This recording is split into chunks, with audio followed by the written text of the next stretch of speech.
Welcome back. We're going to be looking at electricity today. Electrical energy is a very useful form of energy for humans when used wisely. It can be transformed to other forms of energy for useful applications. Example, electrical energy can be transformed to light energy to light up houses and streets. It can be converted to thermal energy for cooking and heating up confined spaces. It can be converted to mechanical energy to operate drills, lathe machines, pumps, fans, and so on. If electricity is not used safely, it could cause fires, loss of properties, even loss of life. Okay, so basically we're going to be looking at electricity and trying to understand the concepts around it so we can know how to put it into useful use so we don't get the negative effects of it. Okay, so electric charges can be at rest or in motion. When at rest, they are referred to as static electricity. When in motion, they are referred to as current electricity. So if you remember a few classes before this, when we talked about the electroscope and how it responds to static charge, we talked about rubbing the ebonite rod on 4 and all that. So that is static electricity. But now we're going to be looking at current electricity. So this is electricity in motion, the flow of current through objects. So electric current is the flow of electrons along a conductor. So whenever we use equipment connected to mains in our houses, be it our television, radios, washing machines, microwaves, whatever it is we use at home, we make use of current electricity. An atom, which is the smallest particle of an element, has the protons, has the neutrons, and has the electrons. Now, the electrons are usually lightweight, which make them easily transferable. So these electrons are the charged particles that move through a wire that conducts electricity. Therefore, it can be stated that electric current is the rate of flow of electrons along a conductor, and it can be written mathematically as quantity of charge over time, where Q is measured in coulombs, T in seconds, and I in amperes. Of course, amperes for current, seconds for time, and coulombs for charge. So the electric current can be measured if we know the quantity of electric charge that moves past a section of a conductor at a particular time interval. So coulomb can be defined as the quantity of electricity passing a section of a conductor in a second at the rate of 1 ampere. The instrument used for measuring current is called an ammeter. So say we have a conductor. Let's say this is our conductor, and we have electricity flowing through this. So let's take out a section from this conductor. Let's say this is our section. We're considering just this section.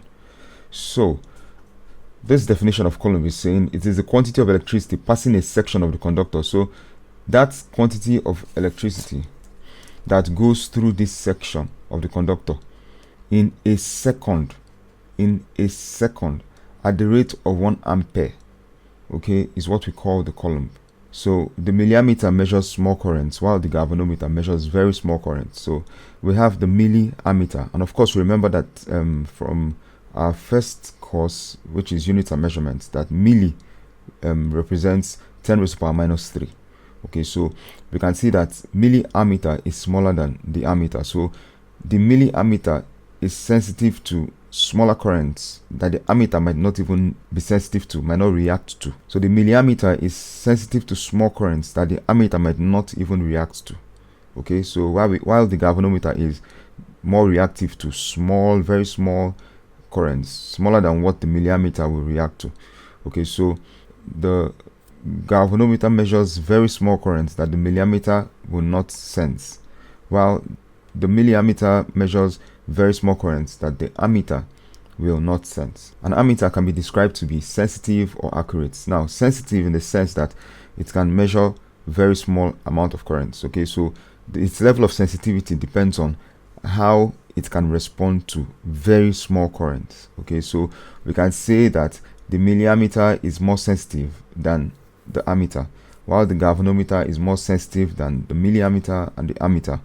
But when it comes to accuracy now, how accurate the ammeter is dependent on how close the value it measures is to the actual value of the current flowing through it. Okay, so you pass a current through an ammeter. Okay, you need to know what amount of current you passed, then check the reading of the ammeter. How close it is to the actual value determines how accurate it is. So let's look at the electric circuit. The electric current can be very dangerous, like I said previously, but it becomes very useful when controlled by a circuit.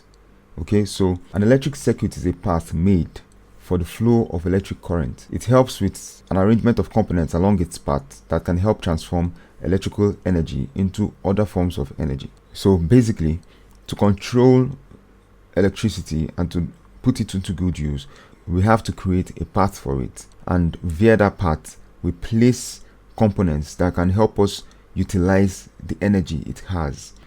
Components like, let's say, a lamp will help us utilize the energy in electricity to give us light energy, so it converts the electrical energy to light energy.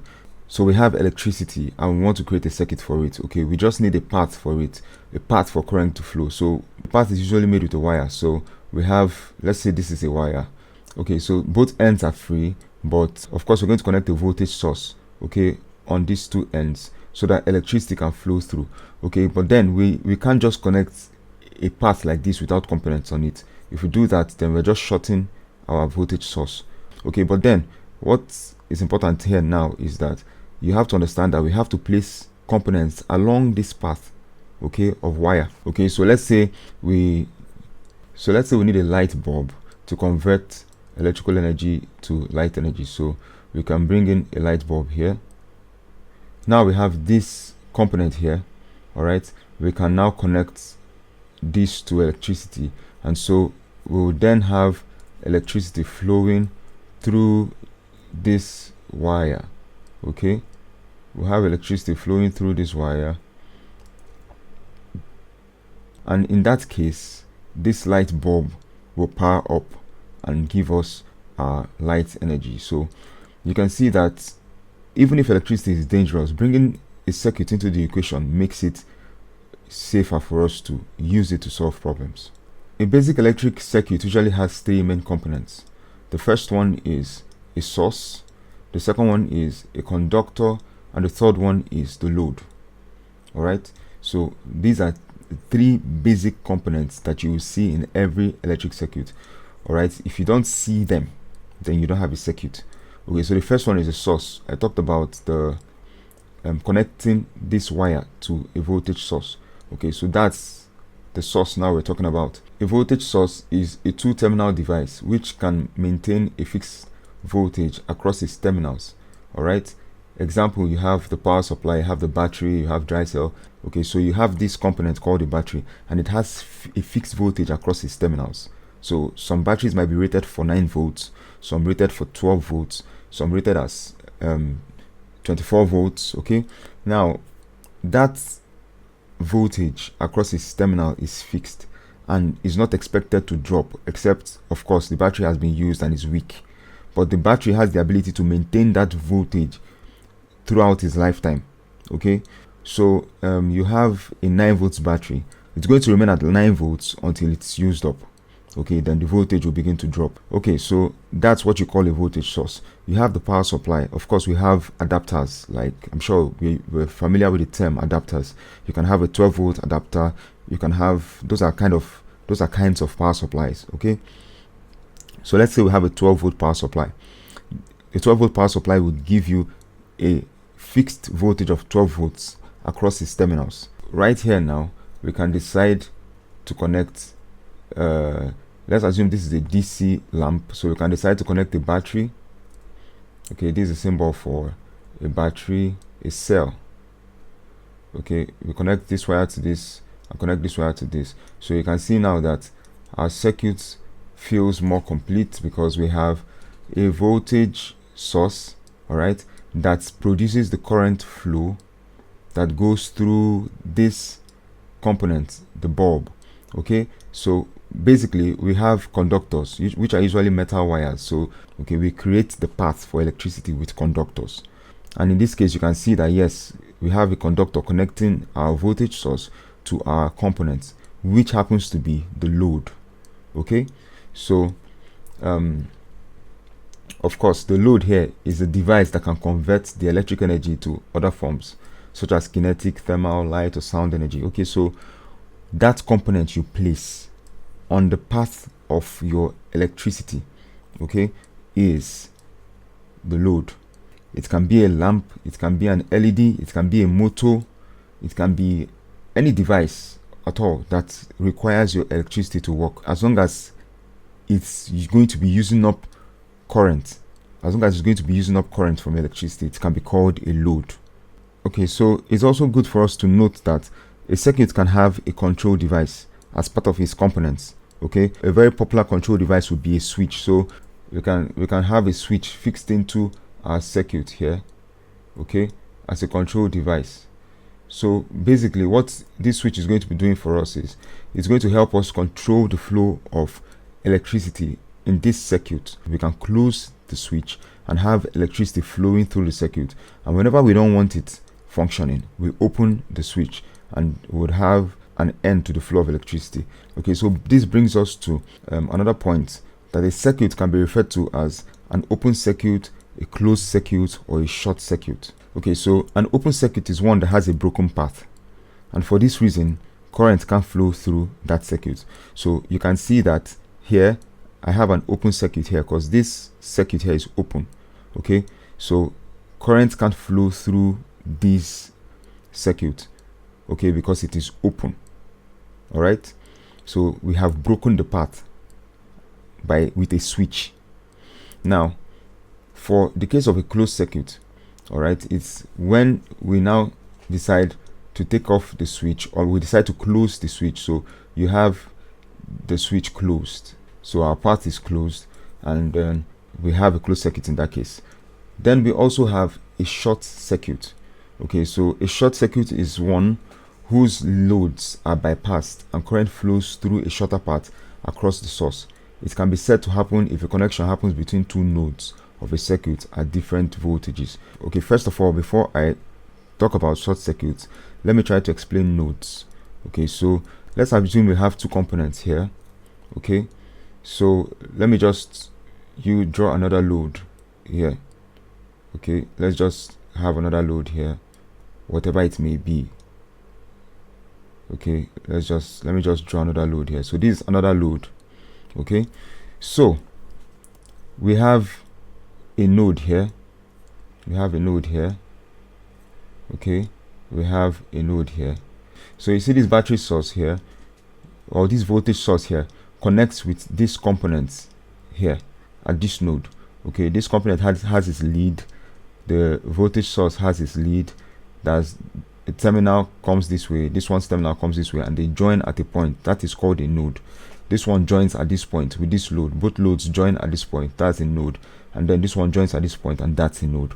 Now a short circuit, if you look at this side of the sentence, it can be said to happen if a connection happens between two nodes of the circuit at different voltages.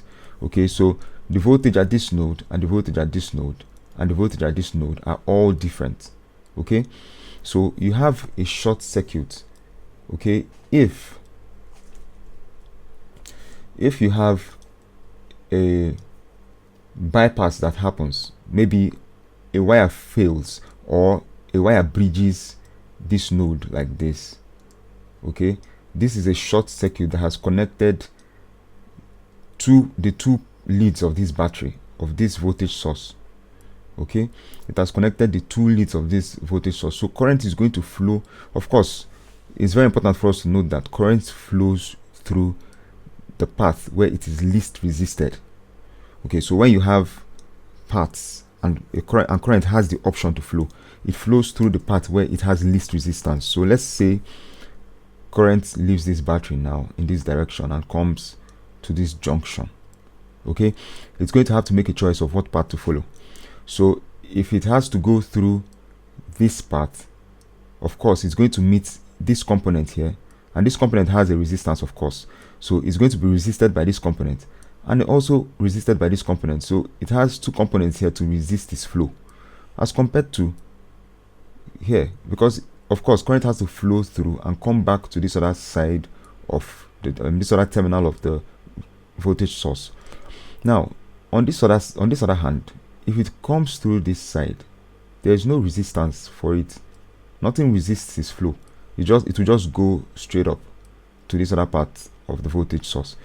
So where do you think current is going to flow? Obviously this way, because it flows through the path where it's least resisted. So it's going to opt for this part and will not flow through this part. So you're going to have a massive flow of current flowing from this point to this other part, because you have just bridged both terminals of the battery and there's no load attached. So you're going to have a rapid flow of current. We can also have a situation where we have a bridge like this. Okay, this is between two nodes still. A short circuit does